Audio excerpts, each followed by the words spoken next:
Imagine it, the black mass of the ocean, where not a single ray of sunlight falls. A team of daredevils, divers, descends there. Their goal is a risky dive to a forgotten echo of war. A sunken ship that disappeared from textbooks, grew over with legends, and seemed to fall out of time. But as soon as they squeeze inside the icy hull, eaten away by rust, everything familiar collapses. Long-buried secrets surface, challenge the official history, and ask questions no one dared to ask. What is hidden in this underwater tomb? And why does it feel as if its past was erased? Welcome to the TopFacts channel. It is going to be very interesting.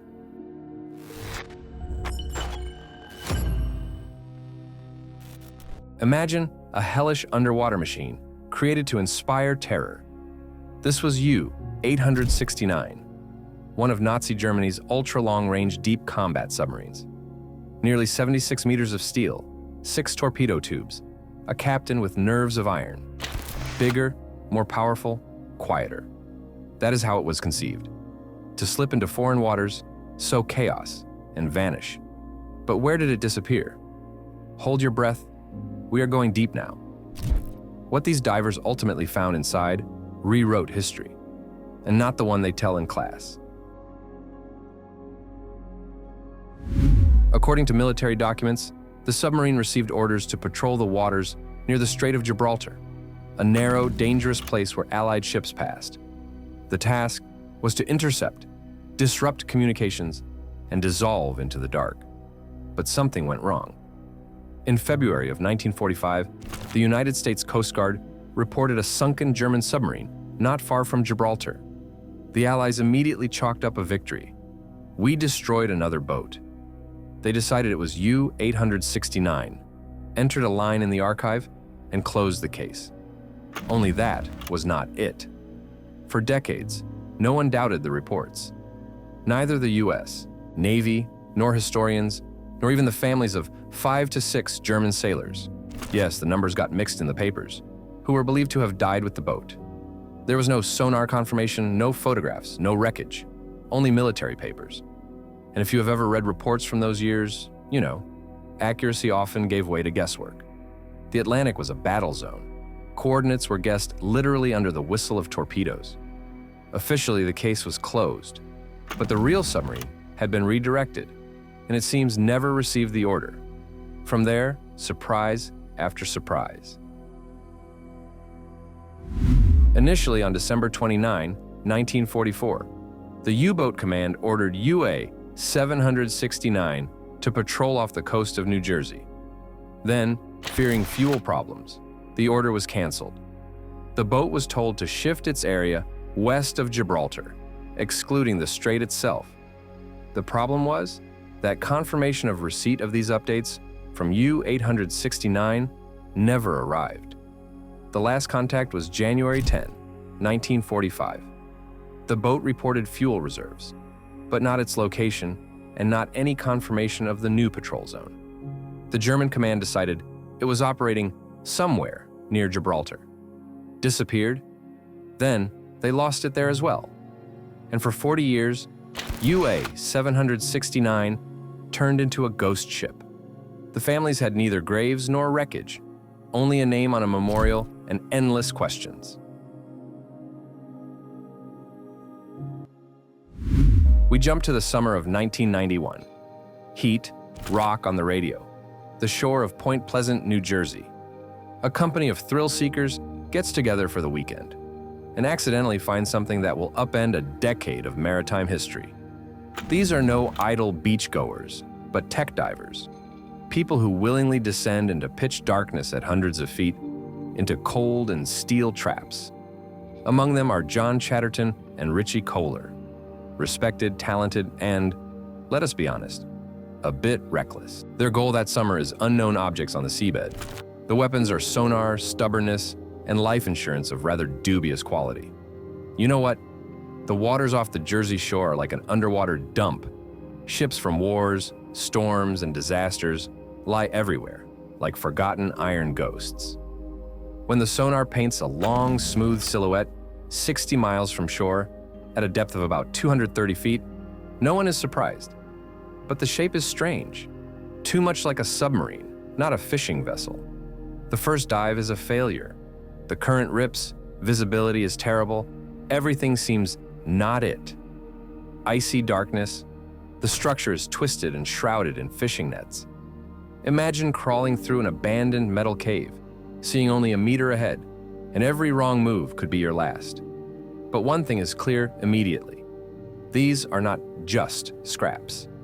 This is a large boat. On the surface, they begin to cross-check records and hit a wall. Nearby, according to the archives, no German submarine had been lost. The last activity of boats at that time, near Gibraltar, thousands of miles from here. So, what is this? Another mystery. On the hull, there are no markings, no plates, no number. Only twisted steel, sealed hatches, and the echoes of long-forgotten voices. Chatterton and Kohler realize they have found a ghost, a boat that does not exist on paper. They give it the working name U-B-U-H-O and become obsessed. For years, they return to the site, diving again and again, risking decompression sickness, hypoxia, and hopeless entanglement in iron chaos. Slowly, the wreck began to speak. First, pressure gauges with German inscriptions, then metric scales, compartments eerily untouched, and a plot twist, a simple tarnished table knife engraved Horenburg. Then comes the detective work. They bring in naval archives and historians. Horenburg leads to Georg Herrenberg, a real member of the U-869 crew. They found him and proved it is indeed her. But as soon as the answer appeared, more questions followed. Why is the boat here? What sank it? And why had they been looking in the wrong place for so many years? Richie Kohler and John Chatterton are obsessed with identifying their submarine off the coast of New Jersey. There were no official confirmations of a wreck in the area until that very find, the knife with a name. One table utensil turned into a living thread that unraveled the entire knot. Next came the cross-checking of serial numbers with the Deschimag AG yard, the very one that built the U-69. On the wreck, they found parts matching the manufacturer's documents. Every detail confirmed the main thing. Before them lay the lost U-769, vanished along with more than 50 sailors.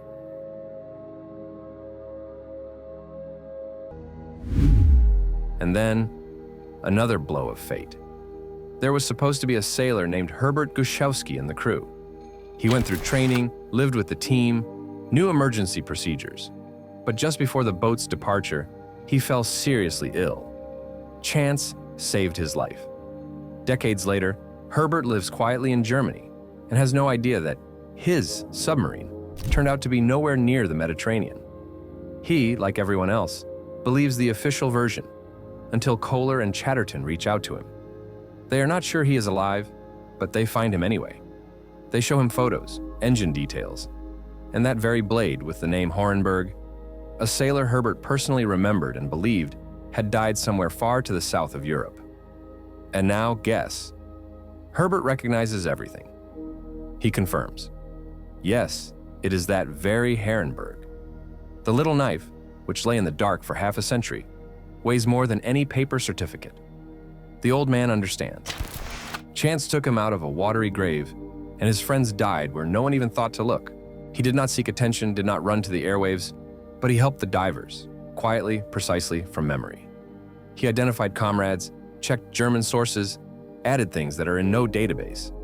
Herbert died in 2005, never seeing the sealed compartments that were later discovered inside the boat. Did he know about them? Did he remain silent? We will never know. But we know something else. Sometimes one table knife is enough to swing open one of the greatest underwater mysteries of the 20th century. When John Chatterton, Richie Kohler, and the team began to delve into the innards of U-869, they were diving not only into metal, into memory. Inside, everything felt like a walk through a cramped, rusty tomb. Steel walls that once heard laughter, arguments, and footsteps over grating now were silent, cold, yet surprisingly well-preserved. First, the berths, bunks laid out like sardines, barely enough for an adult. In some, rotting mattresses. Nearby, books. The pages are crumpled but still readable. The galley, or what remains of it.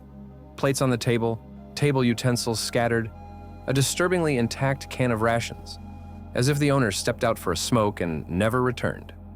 In the air, a dense silence you can only describe as an aftertaste of emotions. These people stop being Nazi officers from a textbook. They are 19, 22.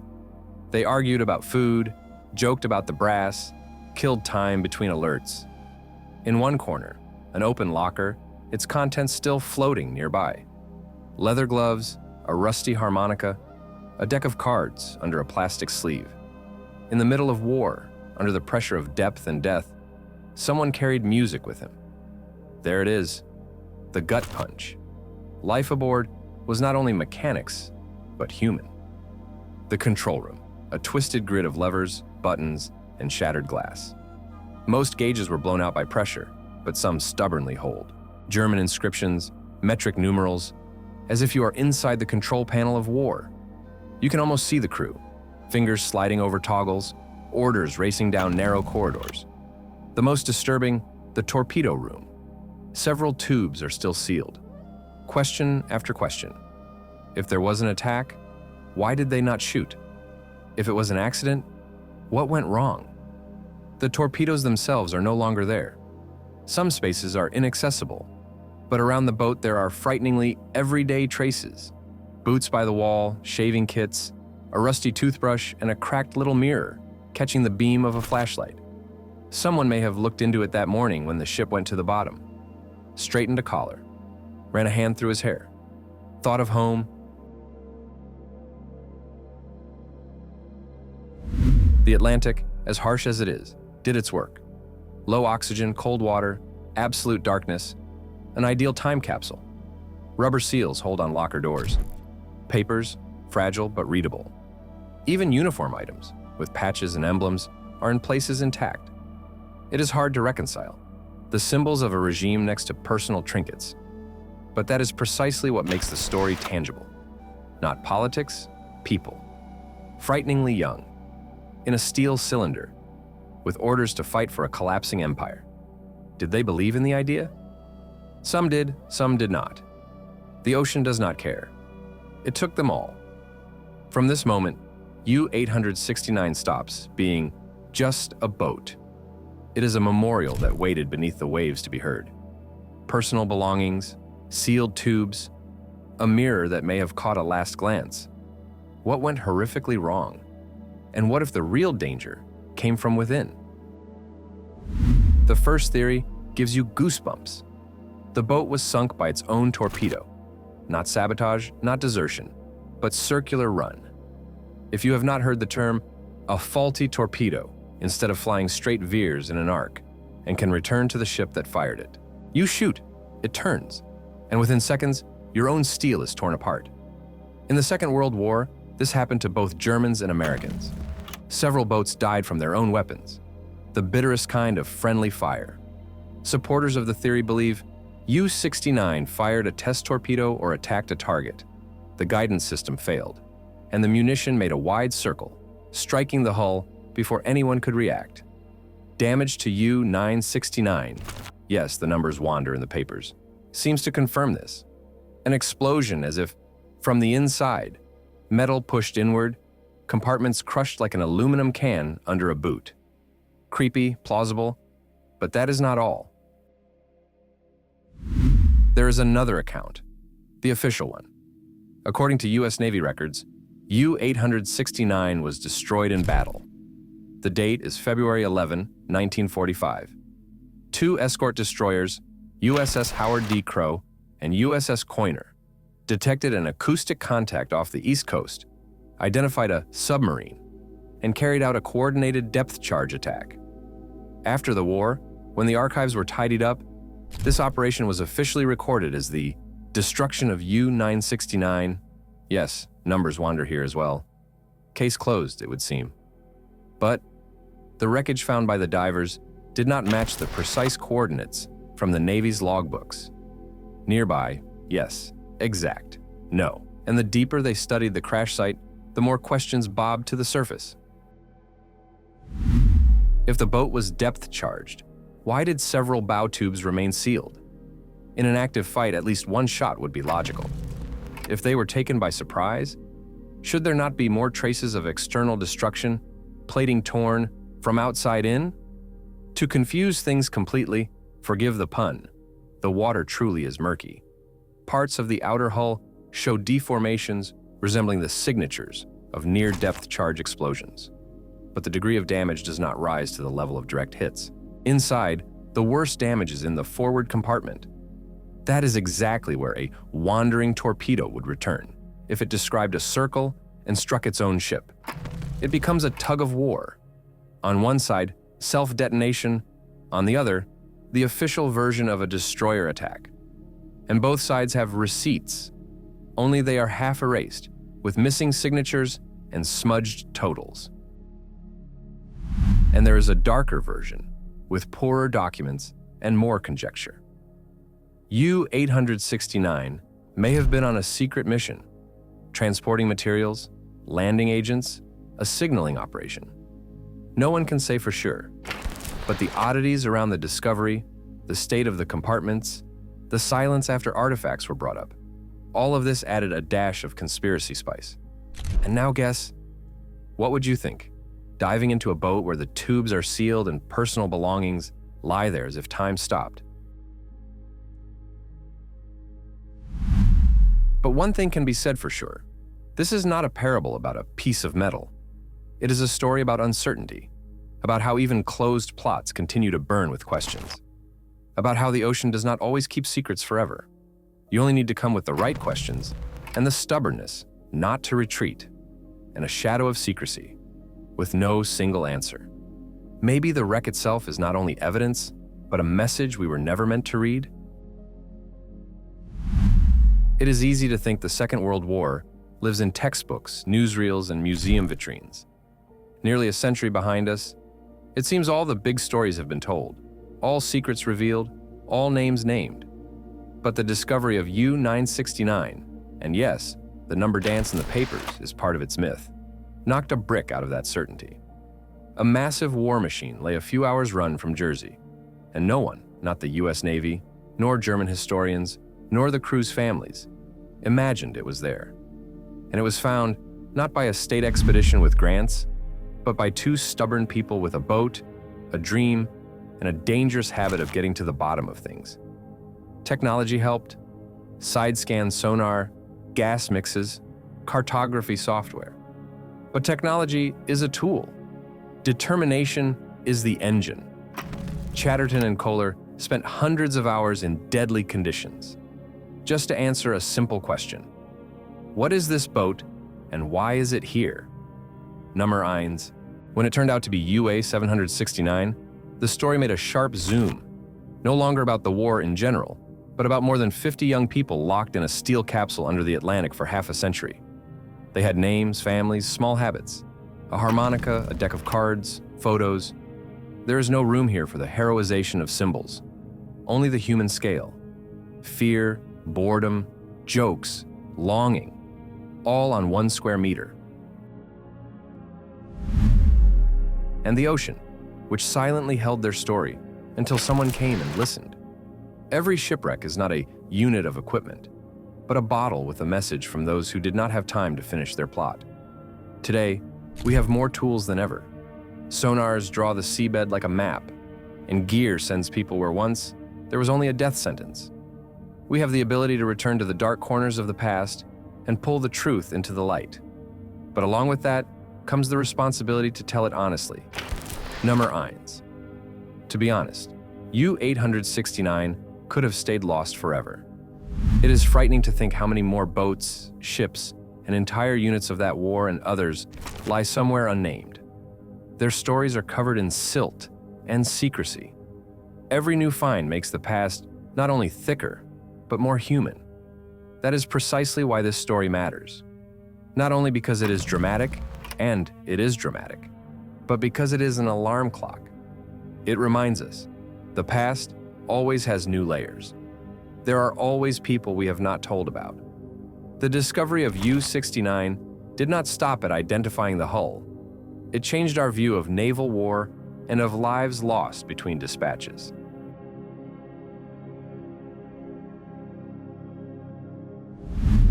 When you see in the news, divers found old wreckage, remember, it might be the resting place of those who never returned, who left no name in the big world. Thanks to people like Chatterton and Kohler and the technology in their hands, we can give those voices a second life, to remember those who were not generals or celebrities, just boys in uniform who followed orders and vanished at sea. The truth is that the ocean forgets nothing.